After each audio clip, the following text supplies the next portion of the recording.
한 사람의 본질적인 모습, 그 사람의 성격, 인품, 신앙의 깊이까지도 가장 확실하게 나타나는 것이 어딘가 보면 역시 가정입니다. 부부의 관계에서 가장 잘 나타나게 되어 있습니다. 왜냐하면 서로를 가장 잘 알잖아요. 우리가 바깥 사회생활 속에서는 안 그래도 그런 척 어느 정도는 체면 때문에 지킬 것 지킬 수 있습니다. 그런데 가정에서는 이게 감추기가 힘들잖아요. 그래서 우리의 신앙생활이 가장 정확하게 잘 나타나는 곳이 어디냐? 가정이에요. 특히 부부의 관계입니다. 그런 의미에서 우리가 에베소서 말씀을 이제까지 강해해 오면서 전체적인 6장에서 1장과 3장까지는 우리들의 신앙, 교리, 신학, 하나님이 우리에게 하신 일, 그것을 근거로 해서 4장부터는 우리들의 신앙 생활, 우리들의 삶의 모습, 열매, 달라진 어떠한 모습들, 그런 의미에서 5장에 와서 사도 바울이 성도가 된 그리스도인들의 삶 속에서의 변화에 있어서 부부에 대한 이야기를 하는 것은 너무나도 당연한 것입니다. 저와 여러분의 가정이, 특히 결혼하신 분들은 부부의 관계가, 결혼하실 분들은 앞으로 하나님이 의도하시는 이러한 하나님께서 영광스러운 교회라고 일컬으시는 그러한 가정이 될 수 있기를 주님의 이름으로 축원합니다. 오늘 우리는 이 18번째 설교로 영광스러운 교회인 부부에 대한, 가정에 대한 말씀을 나누고자 합니다. 본문은 에베소서 5장 21절부터 33절까지의 말씀이 됩니다. 신약성경 315면에 있는 에베소서 5장 21절부터 33절까지의 말씀을 제가 읽도록 하겠습니다. 21절부터 제가 읽습니다. 그리스도를 경외함으로 피차 복종하라. 아내들이여 자기 남편에게 복종하기를 주께 하듯 하라. 이는 남편이 아내의 머리됨이 그리스도께서 교회의 머리됨과 같음이니 그가 바로 몸의 구주시니라. 그러므로 교회가 그리스도에게 하듯 아내들도 범사에 자기 남편에게 복종할지니라. 남편들아 아내 사랑하기를 그리스도께서 교회를 사랑하시고 그 교회를 위하여 자신을 주심같이 하라. 이는 곧 물로 씻어 말씀으로 깨끗하게 하사 거룩하게 하시고 자기 앞에 영광스러운 교회로 세우사 티나 주름 잡힌 것이나 이런 것들이 없이 거룩하고 흠이 없게 하려 하심이라. 이와 같이 남편들도 자기 아내 사랑하기를 자기 자신과 같이 할지니 자기 아내를 사랑하는 자는 자기를 사랑하는 것이라. 누구든지 언제나 자기 육체를 미워하지 않고 오직 양육하여 보호하기를 그리스도께서 교회에게 함과 같이 하나니 우리는 그 몸의 지체임이라. 그러므로 사람이 부모를 떠나 그의 아내와 합하여 그 둘이 한 육체가 될지니 이 비밀이 크도다. 나는 그리스도와 교회에 대하여 말하노라. 그러나 너희도 각각 자기의 아내 사랑하기를 자신같이 하고 아내도 자기 남편을 존경하라. 아멘. 너무나도 슬프게도 지난 금요일 미국 대법원은 동성 결혼을 합법화하는 판결을 내렸습니다. 9명의 대법원 판사들 가운데 5명이 찬성을 하고 4명이 반대를 해서 이제 동성 결혼이 미국에는 이제 합법화된 그러한 처지가 되고 말았습니다. 많은 사람들이 예상을 했지만 신앙인들에게는, 특별히 보수적이고 전통적인 결혼관을 가지고 있는 사람들에게는 충격이 아닐 수 없습니다. 어떻게 미국이란 나라가 이렇게 되었을까? 우리는 이번 대법원 판결을 통하여 우리가 몇 가지 신중하게 그리고 심각하게 생각해 보아야 할 것이 있다고 저는 생각을 합니다. 첫째는 동성 결혼이 법적으로 합법화된 것이 문제가 아니라 이제 결혼이라는 제도의 정의 자체가 무너져가고 있구나, 이것을 인식해야 합니다. 앞으로 여파가 더 클 것입니다. 전통적인 우리 기독교적인 결혼관, 결혼의 정의가 뭡니까? 우리가 알고 있는 결혼의 정의는 남자와 여자 두 사람이 평생을 함께 부부의 신의를 지켜가며 사랑 가운데 행복을 추구하는 것이다. 우리는 이렇게 알고 있습니다. 그런데 이 모든 것이 이제 다 무너져 버리는 것이죠. 그죠? 앞에 것은 다 빼버리고 그냥 사랑하면 서로 행복하게 살면 되는 게 아니냐. 남자와 여자, 이제는 남자와 남자도 여자와 여자도. 그러면 꼭 두 사람이 결혼해야 된다는 법은 어디 있겠습니까? 이것도 무너질 수 있는 것이죠. 그리고 평생을, 이건 벌써 얼마 전부터 무너지기 시작을 했습니다. 하나님 안에서 평생을 함께할 부부로서 서약을 했음에도 불구하고 여러 가지 죄 때문에, 연약함 때문에 헤어지는, 깨지는 일들이 벌써 일어나고 있지 않습니까?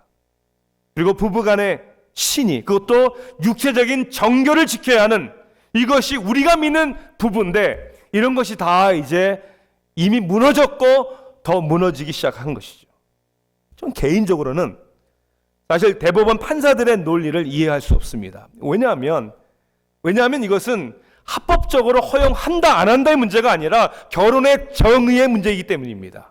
이제 누구나 원하면 결혼을 시키게 된다면 말씀한 대로 세 명이 결혼을 한다고 해도 그것을 아니라고 할 수 없는 것이죠. 내가 행복하게, 내가 사랑하며 결혼을 한다는데 누가 뭐라고 하느냐. 그것이 첫 번째 우리가 좀 생각해 봐야 되는 것이고, 두 번째는 이겁니다. 이러한 동성 결혼은 우리 사회의, 그리고 죄의 증상의 문제뿐입니다. 그 원인을 알아야 되는 것이죠. 왜 이런 일들이 일어나는가? 동성 결혼의 합법화는 사회적인 겉으로 나타나는 증상의, 즉 빙산의 일각입니다. 대법원 판결이 있기 전에 저에게 어떻게 될 것 같냐고 물어보는 분들이 있었어요. 저는 누구보다도 원하진 않지만 합법적으로 될 것이라는 사실을 저는 직감하고 있었습니다. 이번이 아니면 언제라도 분명히 될 것이다. 올 것이 오고야 만 것입니다. 사실. 오바마 대통령이 대통령 취임했을 때 한 말이 기억나십니까? America is no longer Christian nation. 미국은 더 이상 기독교 국가가 아니다. 맞습니다. 그래서 하나님이란 존재를 빼버린다면 그러면 그 다음에는 누구든지 자기의 소견대로, 자기의 소견에 오른 대로 할 수밖에 없는 것이죠. 그저 다수에 의해서, 어떤 법의 권한을 가진 사람들에 의해서 모든 것이 정의될 수밖에 없는 그런 원인적인 것을 우리가 이해를 해야 된다는 것이죠. 이것은 세상의 법만이 아니라 근래에 일어나고 있는 혹 어떤 교단들의 PCUSA나 성공의 교단은 동성 결혼을 허락할 뿐만 아니라 동성 연애자를 목사 안수를 주는 일들이 일어나고 있습니다. 미국 연합감리교회도 그 방향으로 흘러가고 있고 내년도 2016년 총회에는 아마 이것도 통과될 가능성이 많다라고 얘기를 합니다. 아니, 세상의 법은 그렇다 할지라도 어떻게 교회가, 교단이 이렇게 할 수 있는가? 그것은 결혼의 정의 문제가 아니고 그것은 증상이고 신앙의 문제이기 때문입니다. 이미 많은 교단들이, 많은 교회가 20년, 30년, 40년 전부터 성경의 권위를 인정하지 않기 시작을 했습니다. 우리는 무한 하나님의 말씀이라고 믿지만 신학교에서 그렇게 안 가르칩니다. 예수 그리스도의 십자가의 죽음, 구속의 역사에 필요도 인정하지 않고 예수님의 죽으심에 대하여 부활하심에 대해서도 우리가 믿는 복음주의적인 신앙을 갖고 있지 않습니다. 그러니 이러한 지금 나타나는 사회적인 이슈는 빙산의 일각이고 원인에 의해서 발생되는 증상에 불과한 것입니다. 세 번째로 생각해야 되는 것은 이번 대법원 판결을 통해 우리 자신을 돌아보고 반성해 보아야 한다는 것이죠. 하나님을 믿지 않는 사람들이기 때문에 자신의 소견대로 행하는 것은 당연한 것이 아닙니까? 우리는 그들을 정죄하고 판단하기보다는 하나님을 믿는다고 하는 우리 자신의 삶에 대하여, 우리의 가정에 대하여, 우리 결혼에 대하여 생각해 보아야 한다는 것이죠. 하나님을 믿고 하나님이 짝 지어준 부부다, 가정이다라고 믿는 우리들의 삶에 대하여 정말 하나님이 의도하신 그러한 부부의 관계인가, 하나님이 말씀하신 그러한 가정의 모습인가를 돌아봐야 하는 것이죠. 그래서 하나님으로 말미암아 우리는 행복한 가정을 이루고 있는가, 정말 하나인가, 그리고 하나님 앞에 순결을 지키는 거룩한 가정인가, 그리고 하나님께 영광을 돌리는, 하나님을 기쁘시게 하는 그런 가정인가. 세상을 정죄하기보다는 우리 자신을 돌아봐야 한다는 것이죠. 에베소서를 강해하면서 오늘 18번째 설교가 아이러니컬하게도 바로 이 그리스도 안에서의 부부에 대한 말씀을 나누는 것은 오늘 하나님께서 우리에게 주시는 의미 있는 메시지라고 저는 분명히 믿습니다. 그런데 사실 지난 금요일 동성 결혼에 대한 대법원 판결 결과가 저의 마음을 힘들게 한 것보다도 저를 개인적으로 더 힘들게 한 일이 지난 주간에 있었습니다. 제가 아주 잘 아는 두 한인 목회자 가정에 대한 안타까운 소식이었습니다. 불륜으로 인한, 그래서 목회자가 교회에서 사임을 해야 하고 더 이상 목회를 할 수 없는, 신앙과 가정의 파탄에 대한 다른 사람 이야기 같지 않은 이야기를 듣고 너무나도 가슴이 아팠습니다. 그리고 이것은 누구에게나, 저에게도 일어날 수 있다는 사실을, 사랑하는 성도 여러분, 우린 세상을 정죄하고 판단하기 전에 그것은 하나님이 하실 일이고 이번 기회에 우리를 더욱 돌아봐야 되겠습니다. 정말 하나님이 기뻐하시는, 오늘 본문 27절에 보니까 하나님께서 부부의 관계에 대해서 뭐라고 말씀하십니까? 자기 앞에 영광스러운 교회로 세우사, 부부를, 가정을 교회라고 하나님은 말씀하십니다. 영광스러운 교회라고 말씀하십니다. 티나 주름 잡힌 것이나 이런 것들이 없이 거룩하고 흠이 없게 하려 하심이라.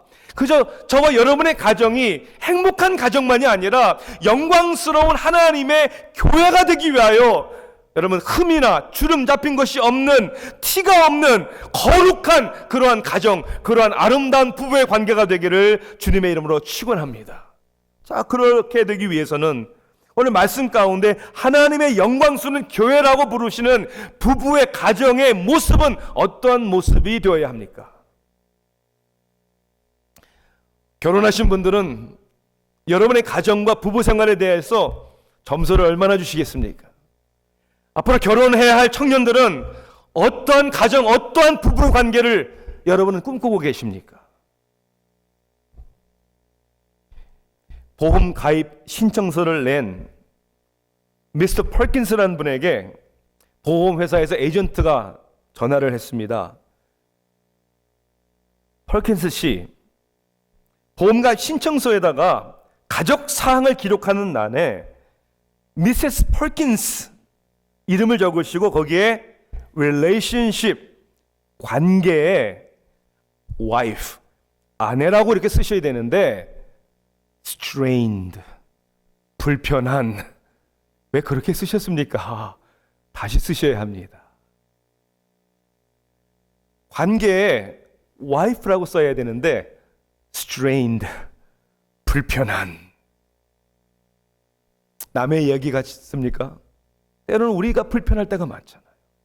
하나가 되라고 사랑하라고 세운 가정인데 때로는 살을 맞대고 사는 아내가 남편이 불편한, 부담스러운 어떤 관계이십니까? 4가지를 질문해 볼까요? 우리 스스로에게.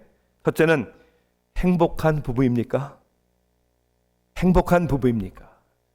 이 질문은 어떻게 보면 어디 객관적으로 측정할 수 있는 것은 아닌 것 같습니다. 과학적으로 어떻게 보면 감정적인 이모셔널한 질문입니다. 완전한 부부, 완벽한 부부가 없죠. 문제가 없는 부부가 없습니다. 그러나 부부의 관계 속에서 고마움이 있어야 하고 감사함이 있어야 되고 행복함이 있어야 되는 것이죠. 후회해서는 안 되는 것이죠. 누가 썼는지 모르지만 네 가지 D's of marriage 이런 말이 있어요. 4D's. 첫 번째 D, depression, 우울. 두 번째 D, despair, 절망. 세 번째 D, drink, 술. 네 번째 D, divorce, 이혼. 우울, 절망, 술, 이혼. 이거는 하나님이 얘기하시는 영광스러운 교회로 인정하시는 부부의 모습이 아니죠. 독일의 저명한 시인 아인리히 하이네는 세상을 떠나면서 자기의 전 재산을 아내에게 유산으로 남겼는데요. 딱 한 가지 조건을 붙였다고 합니다. 그 조건이 뭔 줄 아세요? 반드시 재혼하라는 것이었습니다. 이상하잖아요. 반대 아니에요, 대부분? 왜 재혼하러 가냐면 이유를 이렇게 썼다고 합니다. 적어도 다른 한 남자가 나의 죽음에 대해서 슬퍼할 것이니까. 무슨 말인지 이해하세요? 네. 우리는 아내에 대하여, 남편에 대하여 고마운 마음이 있습니까? 옆에 있다는 게 감사하고. 어떻게 하면 행복한 가정인 것을 알 수 있을까? 제가 한번 고민을 해봤어요. 제 스스로에게 그리고 여러분에게 이렇게 한번 질문해 보기를 원합니다. 여러분은 다시 결혼을 한다 할지라도 나는 지금 내 남편, 지금 내 아내와 결혼을 하겠다. 그러면 행복하신 거고요. 아니면 불행하신 겁니다. 행복하지 않은 거예요. 그리고 다른 사람과 결혼하실지라도 그런 일은 없어야 되겠지만 여전히 불행하실 것입니다. 왜냐하면 우리가 생각하는 것보다는 누구를 만나는 게 우리의 행복의 조건이 아니기 때문입니다. 내가 어떤 사람이 되느냐가 더 중요하기 때문이죠. Are you happy? 여러분의 가정과 부부는 행복하십니까? 두 번째 질문은 이거예요. 하나 된 부부입니까? Are you one? 하나입니까? 오늘 말씀 가운데 교회와 교회 머리 대신 예수님이 하나이신 것처럼 순종과 사랑 가운데 하모니가 있는 것처럼 우리 가정은, 우리 부부는 하나가 되어 있는가? 31절에 보니까 그러므로 사람이 부모를 떠나 그의 아내와 합하여 그 둘이 한 육체가 될지니, 이 부부에 대한 모습을 얘기합니다. 여러분, 우리가 결혼을 할 때 법적으로 결혼식에서 선포하면 법적으로 관계적으로 하나가 됩니다. 그리고 부부로서 한 육체가 되죠. 그러나 또한 우리가 평생 하나가 되기 위하여 노력해야 되는 것이죠. 우리의 성격, 우리의 자라온 배경, 서로 취향이 다르잖아요. 그리고 타락한 죄악성을 가지고 있기 때문에 남녀가 만나서 결혼을 했다 할지라도 한 부부로서 하나가 되어가는 것은 쉬운 일이 아니란 말입니다. 너무 다르기 때문에. 파티에 가면 두 종류의 사람이 있다고 합니다. 한 종류의 사람은 되도록 집에 빨리 가려고 하는 사람, 또 한 부류의 사람은 맨 마지막에 자리를 뜨는 사람. 그러니까 트래지디, 비극은 이 두 사람이 결혼을 했다는 거예요. 결혼 상담학자들이 말하는 가장 큰 가정 부부의 문제가 뭐냐 했을 때 아내들의 불평불만은 이런 거래요. My husband doesn't listen to me. 남편이 내 말을 안 듣는다. 남편들의 가장 큰 불평은요. My wife doesn't understand me. 나를 이해하지 못하는 것이다.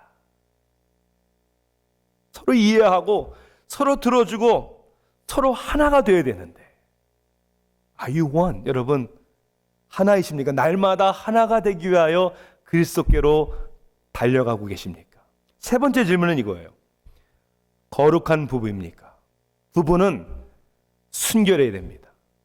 거룩해야 합니다. 남편과 아내의 관계에 대하여 영광스러운 하나님의 교회가 되게 하시는, 마치 우리와 하나님과의 관계는 그 누구도 중간에 설 수 없는, 다시 얘기하자면 우상 숭배하면 안 되는 거죠. 여러분, 하나님을 사랑하고 사랑하지만 다른 신을 섬기면 안 되는 거죠. 그와 마찬가지로 부부의 관계는 거룩해야 되는 것이죠. 순결해야 되는 것이죠.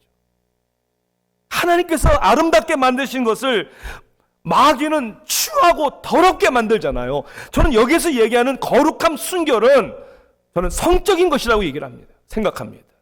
그래서 결혼 전에도 순결해야 되고 결혼하고 나서도 부부의 관계 외에는 정절을, 신의를 지키는 하나님 앞에 거룩한 부부가 되어야 하는 것이죠. 한국 연예인 가운데 강균성이라는 가수가 요즘 매스컴 TV 프로그램에 나와서 이 혼전 순결에 대하여 말을 막 담대하게 합니다. 이 친구는 그리스도인이에요. 그런데 말을 옳게 할 뿐만 아니라 얼마나 설득력 있게 지혜롭게 하는지 참 고맙다, 감사하다. 요즘 시대에 TV에서는 다 이상한 얘기를 하는데 한번 살아봐야 된다 이런 얘기를 하는데 너무나도 신선한 우리 기독교의 가치관을 이렇게 지혜롭게 전하는구나. 여러분, 구닥다리다, 올드 패션이다. 결혼의 부부의 순결한 거룩한 관계는 하나님이 첫 부부를 만드신 그때부터 지금까지 변함없는 진리입니다. 이것은 하나님께서 우리로 하여금 어떤 쾌락과 즐거움을 빼앗아가고 그런 쾌락을 누리기를 원치 않으시기 때문이 아니라 반대죠. 우리를 질병과 아픔과 상처와 헤어짐과 여러분 그것으로부터 보호해 주시고 그 가운데 진정한 사랑과 진정한 즐거움을 누리기를 위하시기 때문에 하나님의 사랑의 의도라는 사실을 우리가 알아야 합니다. 하나가 되어야 됩니다. 네 번째는 영적인 부부입니까? 이것이 영광스러운 교회가 되는 부부의 모습이에요. 신앙 중심. 그래서 신앙으로 하나 된 것이죠. 이 말은 무슨 뜻이죠? 각자가 먼저 하나님 앞에 바로 서야 하는 것이죠. 신앙은 누구도 책임져 줄 수 있는 게 아니에요. 내가 바로 서야 되는 것이죠. 서로 도와줄 수 있지만 날마다 나의 삶 속에 기도와 말씀으로 하나님을 경외하는 신앙인으로서의 바로 섬, 이것이 중요한 것이죠. 그리고 그러한 신앙인으로서의 남자와 여자가 부부가 되어서 하나님이 우리를 짝지어 주신 것이다라는 하나님 중심의 결혼관이 있어야 되는 것이죠. 결혼 예비 신랑 신부와 제가 상담을 할 때 주례를 준비하면서 항상 물어봐요. 어떻게 만났냐고. Tell me your dating story. 그러면 신바람 나게 얘기하죠. 어디서 만났고 어떻게 막 눈에 들어왔고 누가 데이트를 먼저 신청을 했고 얼마 동안 사귀었고 프로포즈를 언제 했고 들을 때마다 얼마나 재미있고 또 저도 저희 얘기를 해요. 제가 어떻게 제 아내를 만났고 얼마 동안 교제를 했고 멀리서 800마일 떨어진 롱 디스턴스 하다가 우여곡절 끝에 그냥 반대하고 핍박하는 장인 장모를 인내하면서 제가 28년 동안 묵은 얘기를 오늘 해야 되네요. 그죠? 그래서 결혼 나도 했다고. 제가 늘 이런 얘기를 합니다. 여러분도 마찬가지예요. 우리가 어떻게 만났고 어떻게 교제했고의 스토리는 다 다를 수 있어요. 그렇죠? 그렇지만 결혼의 이유는 똑같아야 되는 거예요. 그게 뭐예요? 하나님이 우리를 만나게 해주셨습니다. 하나님께서 우리 서로에 대한 사랑을 주셨습니다. 그리고 우리가 결혼하는 것이 하나님의 뜻입니다. 그래서 우리가 결혼식에서 선포하면서 하나님이 하나가 되게 하신 것을 What God has joined together, no one can separate. 그 누구도 나눌 수 없느니라. 이것이 하나님 중심의 신앙이죠. 그래서 부부가 되어서 하나님의 뜻을 목적하며 자식을 낳아서 양육하면서도 하나님의 방법대로 하나님의 뜻대로 하나님의 목적을 위해서 자녀를 양육하는, 이게 영적인 부부의 모습이죠. 그런 영적인 부부의 모습이 될 때 하나님께서 영광스러운 교회다라고 인정해 주십니다.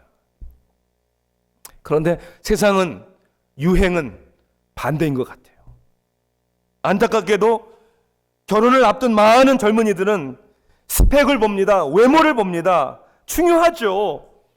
중요하지 않다는 얘기 아닙니다. 그러나 그런 것들이 인생의 행복과 성공을 개런티는 하진 않습니다. 40, 50분이면 끝나는 화려한 결혼식, 그것도 중요하겠죠. 하지만 그것이 화려한 결혼식이 행복한 결혼 생활을 절대로 약속하지 않습니다. 결혼식을 위하여, 예단을 위하여 얼마나 많이 썼느냐가 그 가정의 행복을 절대로 개런티를 하지 않습니다. 우리 하나님을 믿는 사람들은 좀 하나님을 믿는 사람들답게 우리의 삶 속에 가장 중요한 게 무엇인지 그것은 하나님 앞에서 하는 것이다. 순결을 좀 지킬 줄 알고 그래야 믿을 만하지 않아요? 약속도 안 했는데 누굴 믿습니까?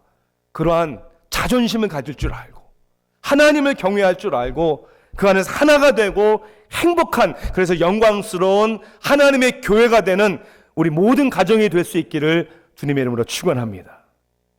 그러면 큰 두 번째로 이 하나님의 영광스러운 교회가 되는 부부가 되기 위한 비결, 열쇠는 무엇인가? 그것은 한마디로 하나님과의 관계의 성공입니다.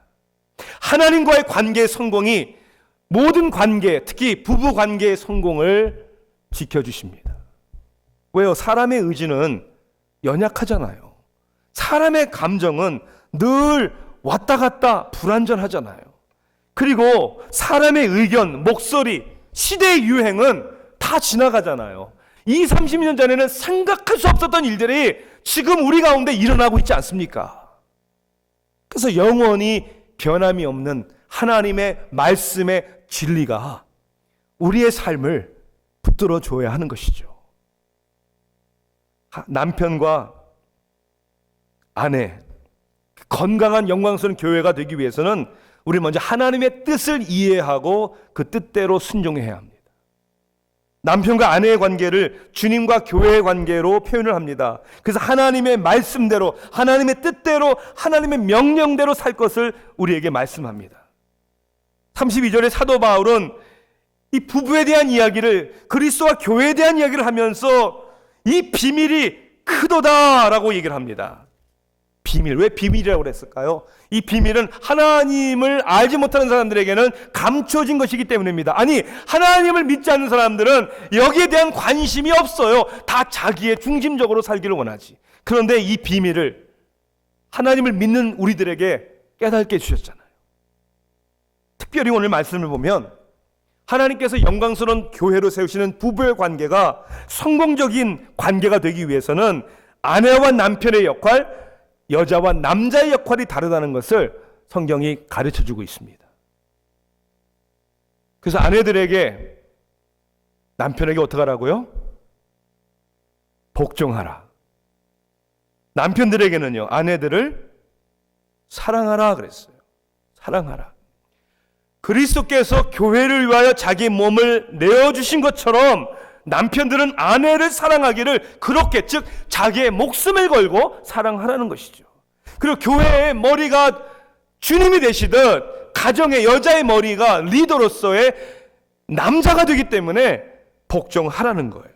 그런데 이것을 우리가 성경적으로 이해를 해야 되는데 이것을 잘못 이해할 때 생기는 너무나도 불행한 오해가 너무나 많은 것 같습니다. 어떤 오해가 있는 줄 아세요? 이 말씀을 그저 예전 우리나라의 남전여비 사상으로 오해하기 때문에 문제가 됩니다. 남성의 권리나 지위를 여성 위에 두고, 그래서 여성을 업신여기고 여성의 존엄성을 무시하는 그런 관해. 성경이 이야기하는 게 그런 얘기가 아닙니다.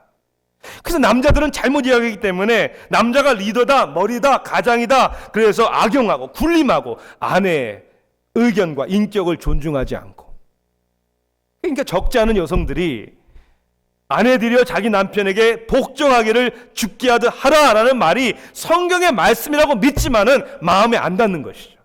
내가 왜 그렇게 해야 돼? 이렇게까지 저 인간이 나보다 난 게 뭐가 있어서, 뭘 잘한 게 있어서. 여기에 복종하라라는 22절의 말씀은 22절에 없어요. 사실은 없는 말씀이 왜 있죠? 이것은 21절부터 이어지는 말씀이기 때문에 그렇습니다. 그리스도를 경외함으로 피차 복종하여, 그런 뜻이에요. 그렇게 아내들도 자기 남편에게 하라. 그러니까 거기에는 understood, 그 내용이 포함되어 있는 겁니다. 그런데 이 복종하라라는 단어를 문법적으로 보면 middle voice, 그러니까 중간태입니다. 다시 얘기하자면 이것은 강요당하는 명령이 아니라 스스로 선택하는 순종입니다. 스스로. 자, 왜요? 자, 성경이 이렇게 나와 있어요. 이는 남편이 아내의 머리됨이 그리스도께서 교회의 머리됨과 같음이니 그가 바로 몸의 구주시니라. 하나님의 말씀이 남편이 아내의 머리라고 했으니까, 하나님이 그렇게 말씀했으니까 나에게 요구하는 것이 아니라 그런 말씀 때문에 내가 스스로 내가 순종하겠습니다 라는 선택이라는 거예요. 믿음의 선택. 그런데 왜 남자를 머리, 혹은 우리가 가정의 리더, 왜 우리가 이런 표현을 쓸까요? 여러분, 리더라는 표현은 권리나 특권을 주장하는 것이 아닙니다. 그로 인하여 어떤 혜택을 누리겠다는 의미가 아니에요. 리더의 의미는 책임입니다. responsibility. 무슨 책임이요? 아내와 가족을 사랑해야 하고 보호해야 하고 필요를 공급해야 하고 죽기까지 섬겨야 하는 responsibility, 책임이에요. 2013년 1월 미 국방장관 리원 페네라가 그때까지 여군을 전투평형으로 투입하는 것을 금하는 법이 있었는데 그것을 해제했습니다. 그래서 2014년 1월부터는 미 여군들도 전투병력으로 투입이 되게 돼 있어요. 이제. 저는 생각을 해봤어요. 막 총알이 막 빗발처럼 쏟아지는 곳에 여자들이 가고 싶다면 가야지, 어떡하겠어요, 그죠? 근데 왜 그것을 자신들의 권리라고 생각을 할까? 유명한 타이타닉 영화 보셨어요, 여러분? 영화였지만 실제 일어난 일이 아니었습니까? 그 영화를 보면 이제 빙산이 부딪혀서 타이타닉호가 침몰당하기 시작합니다. 근데 구명보트가 모자라요. 그렇죠? 그래서 어떻게 합니까? 누구를 구명보트에 태웁니까? 여자와 아이들을 태웁니다. 그리고 남자들은 그 배와 함께 장엄하게 죽음을 맞이합니다. 저는 묻고 싶어요. 왜 남자들이 그렇게 해야 됩니까? 다 똑같은 귀한 생명이고 또 남자들이 더 능력이 있을 수도 있는데 왜 제비뽑기라도 하고 가위바위보라도 해야지 왜 여자들과 아이들은 살리고 남자들이 죽어야 됩니까? That's what leader is. 그것이 지도자의 책임이기 때문에 그런 거예요. 지도자의 책임이 바로 그거라는 거예요. 군림을 하는 게 아니라 가정을 위하여, 아내를 위하여 목숨을 걸고 사랑하기 때문에 죽어줄 수 있는, 그럴 때 왜 여성들이 안 따르겠습니까? 이럴 때 크게 여성들이 아멘 해야 되는데. 나를 사랑해주고 나를 위하여 죽기까지 하는데 왜 순종을 안 하겠어요? 그렇게 우리 남성들이 안 하니까 문제죠. 참고로 우리 PCA 교단, Presbyterian Church in America, 우리 교단은 여성 7위 장로와 여성 목사에게 안수를 주지 않습니다. 없습니다. 그렇죠? 이제 우리 교회 다니시는 분들은 알고 있잖아요. 왜 그렇게까지 하나? 이건 절대로 여성을 비하하는 것이 아닙니다. 똑같은 원리예요. 가정에서 아빠가, 남편이 리더로서 죽기까지 책임을 져야 되는 것처럼 가정들이 모인 것이 교회이기 때문에, 이것은 영적인 공동체이기 때문에, 세상의 사업은 그렇게 안 해도 교회는 영적 공동체이기 때문에 남성 리더들이 지혜롭게 영적으로 책임을 지고 아내와 아내들과 아이들을 사랑하고 책임지라고. 저는 이것이 지극히 성경적인 가르침이라고 믿습니다. 하나님의 뜻을 이해하고 따르는 것이, 그것이 영광스러운 교회, 가족과 부부를 세우는 비결입니다. 끝으로는 자신을 내려놓는 섬김입니다. 그게 비결이에요. 이런 얘기를 하죠. 아내를 식모처럼 부려먹으면서 왕처럼 군림하려고 하는 남자들이 있는가 하면 남편을 머슴으로 여기면서 공주 행세를 하려고 하는 아내들이 너무나 많다. 어리석은 것이죠. 오늘 28절에 보니까 이런 말씀이 있어요. 같이 한번 읽어볼까요? 28절을 같이 시작. 이와 같이 남편들도 자기 아내 사랑하기를 자기 자신과 같이 할지니 자기 아내를 사랑하는 자는 자기를 사랑하는 것이라. 아내를 사랑하기를 자기 자신을 사랑하는 것처럼.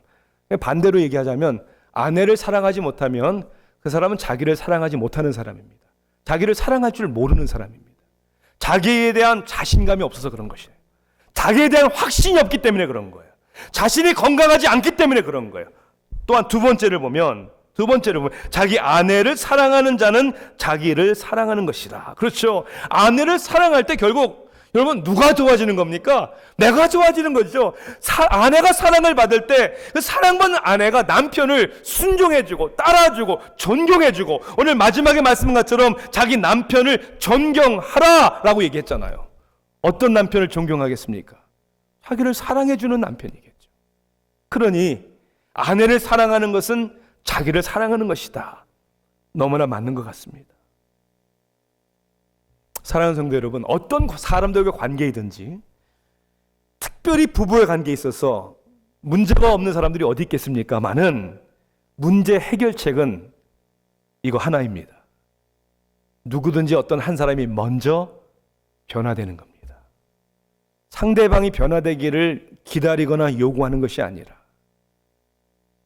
먼저 한 사람이 변화되는 것입니다. 누가 변화되면 될까요? 다 같이 내가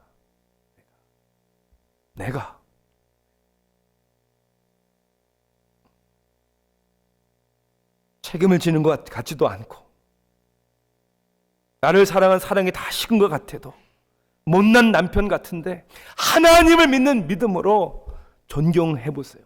순종해 보세요. 하나님께서 그런 인물로 변화시켜 주실 줄 믿습니다. 옛날에 아름다움은 다 없어진 것 같고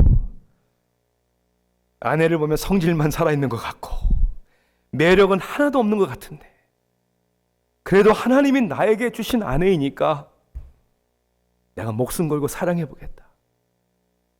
그러면 아름다운 여인으로 변합니다. 내가 변하면 됩니다. 저는 이번 대법원 판결을 보면서 여러분도 마찬가지일 거예요. 걱정이 너무나 많이 됩니다. 누구 걱정이요? 우리 아이들 걱정. 다음 세대 걱정. 우리 9개월 된 손자 걱정. 이제 이 아이들이 자라는 이 미국은 더 이상 우리 눈에는 정상적이지 않은 여러분 비정상적인 게 정상적이게 돼버리고 정상적인 것이 이상하게 보여지는 그러한 이 사회에서 우리와 다른 가치관 얼마나 많은 유혹과 핍박과 압박 가운데 우리 아이들이 성장을 할까? 그 가운데 우리 아이들이 어떻게 바로 자랄까? 우리가 할 수 있는 일들은 무엇이 있을까? 대법원의 판결을 뒤집어야 하나요? 그렇게 할 수 있으면 해야죠. 내년에 워싱턴 DC에서 미국 목회자들의 대규모 집회가 있다고 합니다. 가서 소리를 내자는 거죠. 가야 되면 가야죠. 소리를 내야죠. 하지만 해야 할 일을 해야 하지만 우리가 할 수 있는 가장 중요한 일은 먼저 내 삶 속에서 내 가정 속에서 하나님이 말씀하시는 정말 영광스러운 가정 부부의 모습을 우리가 살아야 하는 것입니다. 그래서 우리의 자녀들이 우리의 손주들이 바라보면서 이런 얘기가 나와야 되는 거 아니에요. 나도 이 다음에 크면 아빠처럼 될래. 나도 이 다음에 크면 엄마처럼 나도 엄마 아빠 저는 아름다운 사랑의 가정을 나도 세울 거야 라는 여러분 감동과 도전이 바로 우리 부모로부터 우리 세대로부터 흘러야 되는 거 아닙니까? 이것이 우리의 사명이에요. 그래서 우리 자신도 행복하고 우리의 삶 속에 하는 게 영광에 돌리고 이 험악한 세상에 진정으로 사랑하는 것이 뭔가 가정이라는 것이 무엇인가를 여러분 열매로 나타낼 수 있는 그런 빛과 소금의 사명을 감당하는 저와 여러분 되기를 주님의 이름으로 축원합니다. 기도하시겠습니다.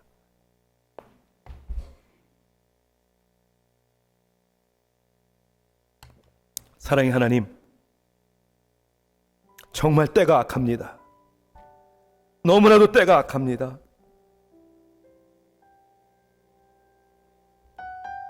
하나님, 이미 하나님의 말씀을 통하여 우리에게 경고하신 것처럼 세상의 모든 불의, 추악, 탐욕, 악의, 시기, 살인, 분쟁, 사기, 악독, 음란,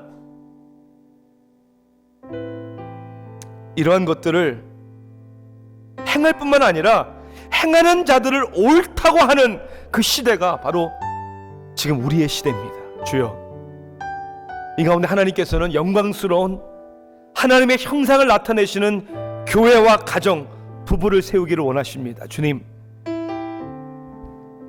나로 하여금 내 한 사람이 낮아지고 하나의 썩어지는 미랄이 됨으로 말미암아 하나님, 우리의 가정이 영적으로 살아있게 하소서. 하나님, 이 사명을 하나님 말씀의 아빠들에게 주시고 기도하는 어머니들에게 주시고 우리 자녀들에게 선한 영향력을 끼칠 수 있도록 저희들을 붙들어 주시옵소서. 예수 그리스도의 이름으로 간절히 기도하옵나이다. 아멘.